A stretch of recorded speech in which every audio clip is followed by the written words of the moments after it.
আদতেও কি মা মাটি মানুষের হতে পেরেছিল তৃণমূল কংগ্রেসের সরকার? হ্যাঁ, মা মাটি মানুষেরই তো। মায়ের গলা টিপে মেরে ফেলো। যত মাতৃশক্তি আছে তারা ধর্ষিতা হোক, যাই হয়ে যাক, অত্যাচারিত লাঞ্ছিত হোক, সরকার কিন্তু বাঁচাবে কাদের? দর্শকদের। সরকার বাঁচাবে কাদের? যারা গুন্ডামি করেছে, শ্লীলতাহানি করেছে তাদের। ওইভাবে মা ছিলেন, মাকে ধ্বংস করেছেন। আর মাটি, উনি তো রামকৃষ্ণদেবের বাণীকে হার মানিয়ে দিলেন। বললেন যত মাটি তত টাকা, যত মত তত পদ। ভুলে গেছিলেন মমতা বন্দ্যোপাধ্যায়। আপনারা আর্কাইভে গিয়ে দেখুন, উনি বলেছিলেন যত মাটি তত টাকা। ওনার দলের নিরীহ গোবেচারা যে সমস্ত গুন্ডারা ছিল, যারা জোচ্চোর ঠক, তারা কি করলো? বুঝে গেল মাটি টাকা, তাহলে লোকের মাটি কেড়ে নাও। মা গেল, মাটি গেল। আর মানুষকে তো তারা একদম মানুষ বলেই গণ্য করলো না। মানুষের যত পরিষেবার টাকা, ত্রিপল, চাল, কম্বল, লজ্জা লাগে বলতে, সব হরণ করলো। মানুষের স্বাধীনতা কেড়ে নিল। তাই পশ্চিমবঙ্গের মানুষ তাদেরকে টাকা বাই বাই করে দিয়েছেন। আর এই এত ঘর বাড়ি, এই তো দেখছি কলেজের ভেতরে একেবারে 5 স্টারের শয্যা একেবারে তৈরি করে রেখে দিয়েছেন। মনে হচ্ছে 5 স্টারের একটা কোনো হোটেলের রুম। আর নিজেদের বাড়ির টানেল দিয়ে তো মনে হচ্ছে গঙ্গার নিচে সাম্রাজ্য করে ফেলবে। এই কি দেখতে পাচ্ছি আমরা? মাটির নিচের সাম্রাজ্য। আমরা জানতাম স্বর্গ থাকে আকাশে, আমরা এখন পাতালে স্বর্গ খুঁজে পাচ্ছি। স্বর্গ সুখের মতো একেবারে শয্যা থেকে শুরু করে ঘর। আর একজনের তো দেখলাম 30টা ঘরে 30টাই এয়ার কন্ডিশন মেশিন। এসব আমরা জীবনে চোখে দেখিনি, কিন্তু তৃণমূলের এই 15 বছরে তৃণমূল যা দেখিয়ে গেছে তা সারা বিশ্ব দেখছে। আর পশ্চিমবঙ্গবাসীর দিকে তাকিয়ে ছি ছি করছে যে কাকে বানিয়ে রেখেছিলেন 15 বছর ধরে। নয় নিয়ে এসছিলেন 11তে, তারপরে বিদায় দিতে পারেননি।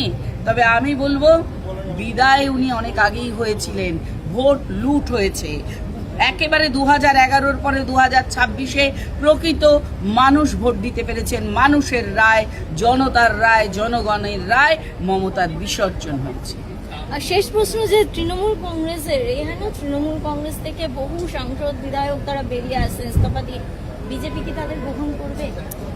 দেখুন, এই বিষয়টা হচ্ছে একেবারে কেন্দ্রের বিষয়, আর আমাদের যারা রয়েছেন নেতৃত্ব তাদের বিষয়।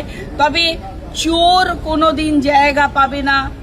কোনো যারা ধর্ষক, চোর, নৈতিকতাবিহীন, তাদেরই তো দলটা ভরা ছিল। ঠক বাঁচতে গেলে গা উজাড় হয়ে যাবে। কাকে নেবেন আর কাকে নেবেন না দেখা যাবে। চোরের রাজত্বে সবাই চোর।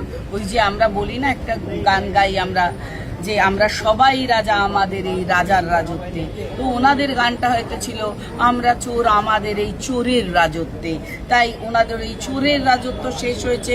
চোরের রানী যিনি রাজপাট শেষ করে বিদায় নিয়ে পশ্চিমবঙ্গবাসী বেঁচেছে, নিজেদেরকে বাঁচিয়েছে। সত্যি কথা বলতে এই নির্বাচন মমতার বিসর্জনের জন্যেই একেবারে প্রস্তুত ছিল।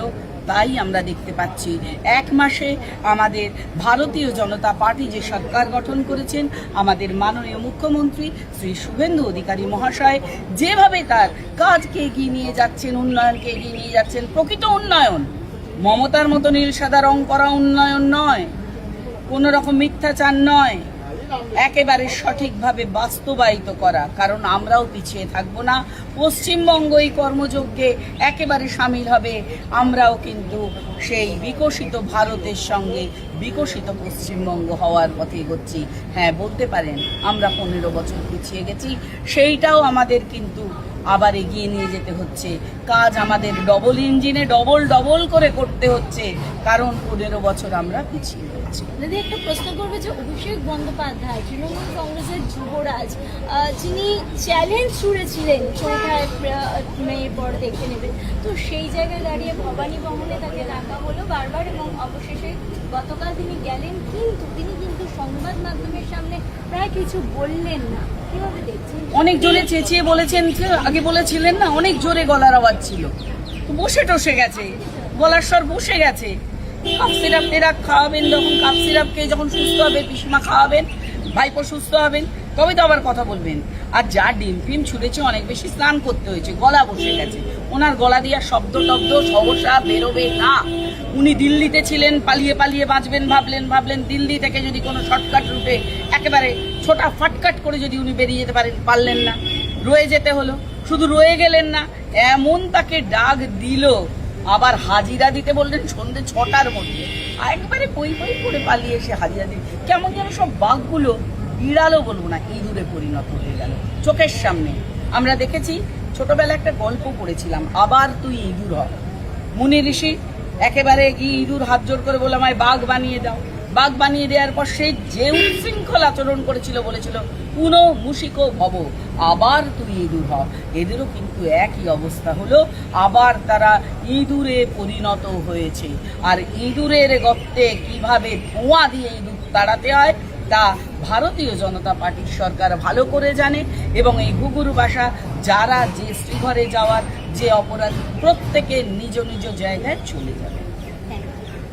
শিশুর সঙ্গে মধুমিতা সরকারের রিপোর্টার 24 বাংলা।